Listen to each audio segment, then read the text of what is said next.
¿Qué tal? Sean bienvenidas y bienvenidos a Litigio Desca, este micrositio del Instituto de Investigaciones Jurídicas que tiene como objeto la difusión del diplomado en defensa de los derechos económicos, sociales, culturales y ambientales. Y en esta ocasión estamos muy contentos de recibir a un abogado muy destacado en la defensa de los derechos económicos, sociales y culturales, el maestro Carlos Odriozola Mariscal. Él es abogado por la Facultad de Derecho de la UNAM, generación 94, especialista en varios cursos, tanto en la Universidad Americana, Universidad de Salamanca, el propio Instituto de Investigaciones Jurídicas de la UNAM, la Universidad de Harvard. Es maestro por la UNAM con mención honorífica y actualmente es doctorando por la propia Universidad Nacional. Es profesor de licenciatura y posgrado en la Facultad de Derecho de la UNAM, en la Universidad Panamericana y en la Escuela Judicial del Poder Judicial del Estado de México. Es también, y en este sentido resaltamos parte de esta experiencia que tiene, es presidente de la mesa directiva de Centro contra la Discriminación, CECODI AC. Maestro, eres muy bienvenido, te agradecemos mucho tu participación y tu presencia aquí en Litigio Desca. Muchas gracias, Sergio. Al contrario, gracias a ustedes por la invitación para poder compartir aquí algunas experiencias. En este sentido, ¿qué fue lo que hizo que llegaras al diplomado? ¿Cuáles eran tus expectativas y por qué te matriculaste en él? Bueno, nosotros justamente en el año 2017, que fue cuando tuvimos la oportunidad en CECODI, Rolando Cerda, que es uno de mis colegas, y yo, de podernos inscribir al diplomado, llevábamos ya 10 años haciendo lo que nosotros considerábamos que era litigio estratégico, ¿no?, en materia de derechos humanos. Y cuando nos enteramos de la existencia del diplomado, pensamos que era una muy buena oportunidad de robustecer nuestros conocimientos, sobre todo desde el punto de vista teórico, o cuando menos para constatar, o cuando menos para crecer y darnos cuenta sobre si lo que estábamos haciendo realmente era un litigio estratégico o no. Afortunadamente, dentro del curso pudimos constatar que sí lo era, pero al mismo tiempo pudimos, como te decía, abrevar de ciertos conocimientos y de ciertas bases teóricas que resultaron muy sólidas para no solamente continuar con nuestra lucha por los derechos humanos, sino además, pues, en mejorar, obviamente, esa batalla, ¿no? De alguna manera adquirimos, sin duda, herramientas teóricas sólidas y hablamos de mucha experiencia de los demás, ¿no?, de los demás participantes en el curso, que nos han servido mucho justamente en ese camino, ¿no?, por la defensa de los derechos humanos. Y en este sentido, de las herramientas, conocimientos, competencias que se imparten en el diplomado, ¿cuáles consideras que han sido las más importantes que las has aplicado en tu ámbito profesional y en específico en la defensa de los DESC? Bueno, en primer término, desde luego que el tener un temario o un plan de estudios esquematizado, estructurado, pues permite que al alumno, desde luego, darse cuenta de toda la pléyade o toda la miriada digamos, de aspectos que puede aplicar en la defensa de los derechos humanos, hacerlo organizadamente, conocer los instrumentos internacionales, conocer de primera mano de los actores que tiene el instituto impartiendo las clases, de poderse dar cuenta de todas las posibilidades que hay en esa lucha, ¿no? Desde luego, conocer de forma estructurada todas sus facetas, sin duda es importante, ¿no? Al margen de que pudiera uno o no haberlas aplicado anteriormente, creo que conocer esa estructura y, como te decía, clasificarla, como te decía, entenderla de una manera más ordenada, creo que siempre ayuda, ¿no? Siempre ayuda, y es algo muy valioso del diplomado. Sobre todo para la gente que no tenga esa experiencia, porque entonces, pues si estás partiendo de cero en el conocimiento de la defensa de los derechos económicos, sociales, culturales y ambientales, pues sin duda alguna que ese marco que te brinda el instituto, pues te va a permitir, desde luego, desarrollar cualquier potencial que tengas en ese sentido, ¿no? En ese sentido, Carlos, ¿has aplicado o nos podrías participar alguno de estos casos de éxito o algunos de estos casos emblemáticos en los que tú y Secodi han participado en esta defensa y que pudieran ser significativos para dialogar en esto? Sí, sin duda. Como te decía, cuando nosotros iniciamos el diplomado, ya llevábamos 10 años en un desarrollo de un litigio o de una serie de litigios que consideramos estratégicos y que a la fecha no han concluido. Es decir, si bien ya llevábamos prácticamente una década de lucha en ese sentido, cuando empezamos a tomar el diplomado, pues nos agarró a media batalla, ¿no? Lo cual también nos permitió enderezar el camino en muchas ocasiones, verlos con otra, o ver, digamos, el futuro con otra perspectiva, con más elementos, con más seguridad, sobre todo constatar que íbamos más o menos por el camino correcto y que podíamos abonar con otros instrumentos que fuimos, o con otras herramientas que fuimos aprendiendo durante el diplomado. Entonces, eso creo que fue muy valioso. La verdad es de que nosotros ya cuando empezamos el diplomado en el litigio que teníamos ya desarrollado, pues ya éramos bastante avanzados. Sin embargo, sí pudimos constatar que existían, sobre todo en el ámbito de la reparación integral del daño a nivel interamericano, pues precedentes que sí nos permitieron, ya en la ejecución de nuestros litigios, pues tener mejores resultados, ¿no? Claro, de hecho, parte de lo que eres experto y especialista es en el derecho internacional. Hay varias de estas aportaciones y estos diálogos jurisprudenciales, ¿cómo podrían aplicarse en el caso de nuestro sistema jurídico, donde quizá todavía es muy reciente esta incorporación de estos bloques de convencionalismo? Bueno, déjame platicarte un poquito, ponerte el antecedente de lo que nosotros hicimos y creo que de alguna manera va a ejemplificar muy bien de lo que aprendimos en el diplomado. Cuando nosotros iniciamos nuestros litigios, fueron prácticamente litigios civiles, demandas ordinarias civiles de daño moral, en contra de empresas que discriminaban por razón de edad en sus convocatorias de empleo. Nosotros comenzamos a seleccionar anuncios que se publicaban en la prensa, donde se señalaba, por ejemplo, que se contrataban personas de hasta 35 años de edad. Consideramos que todas las personas mayores de 35 años estaban siendo discriminadas, ¿no? Y ya en ese momento existía el artículo primero constitucional con la garantía de no discriminación y dijimos, bueno, estas convocatorias son violatorias de ese artículo primero constitucional, son discriminatorias y queremos llevar a cabo una serie de litigios que nos permitan erradicar, digamos, esa práctica errónea en la que estaban incurriendo algunas empresas. Y entonces comenzamos a presentar algunas demandas por algunos interesados que nos habían buscado en aquella época, preocupados pues, porque existía ese tipo de conductas. Entonces, a través de 4 o 5 personas que estaban dispuestas a hacerlo, comenzamos a presentar demandas de daño moral en contra de esas empresas. Cuando sucedió esto, te repito, en el año 2007, pues no teníamos ni siquiera el antecedente del caso Rosendo Radilla, y mucho menos la reforma constitucional. Cuando comenzamos a presentar estas demandas, pues fuimos muy criticados por la judicatura y más que por el motivo del juicio, fue más porque presentamos cerca de 30, 35 demandas, más o menos al mismo tiempo en el Tribunal Superior de Justicia del entonces Distrito Federal. Y entonces, pues estaban sorprendidos los jueces que decían, bueno, estos individuos, pues, ¿qué están pretendiendo hacer con tantas demandas, no? Realmente nosotros en ese momento lo que queríamos hacer era sentar jurisprudencia, decir, bueno, si tenemos 35 juicios, a la hora que lleguemos a amparos directos, tarde que temprano tendremos jurisprudencia o por reiteración o alguna por contradicción, si es que alguno nos da la razón, ¿no? Y entonces comenzamos, digamos, con toda esa lucha. Curiosamente, sucedió que comenzamos a llegar a los tribunales colegiados.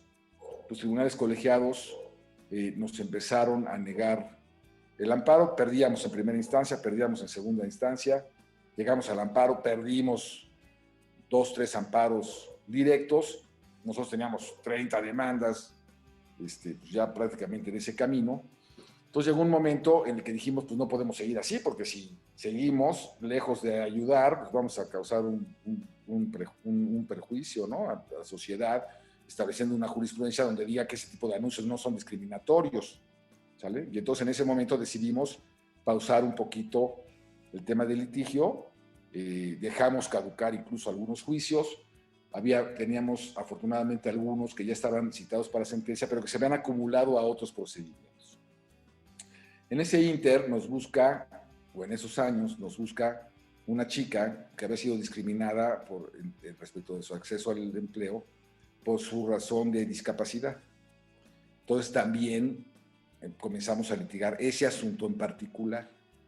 Cuando ese asunto llegó al amparo directo, perdimos primera instancia, perdimos segunda instancia, llegamos al amparo, lo perdemos, pero dijimos aquí sí nos vamos a ir a la corte, nos subimos en un amparo en revisión a la Suprema Corte y ya había, en ese inter se da el caso Rosendo Radilla, regañan a México por su falta de respeto a los derechos humanos, ¿no? Y entonces llega ese asunto en la Corte y la Corte nos da la razón. Nos da la razón, nos ampara en revisión y nos dice que efectivamente el hecho de que la empresa que había que más bien la empresa a la que habíamos demandado, la habíamos demandado porque en su convocatoria señalaba que no aceptaba personas con discapacidad, ¿no? Y entonces, evidentemente era discriminatorio. La Corte, como tenía que haber sido desde un principio, nos dio la razón, a pesar de haber perdido, repito, primera instancia, segunda instancia y amparo directo, todos por unanimidad. Nos dio la razón y también por unanimidad, si mal no recuerdo, de la sala, si no es que por mayoría de 4, tendría que checar mis archivos, nos ampara. Decreta o resuelve procedente recurso de revisión y nos ampara.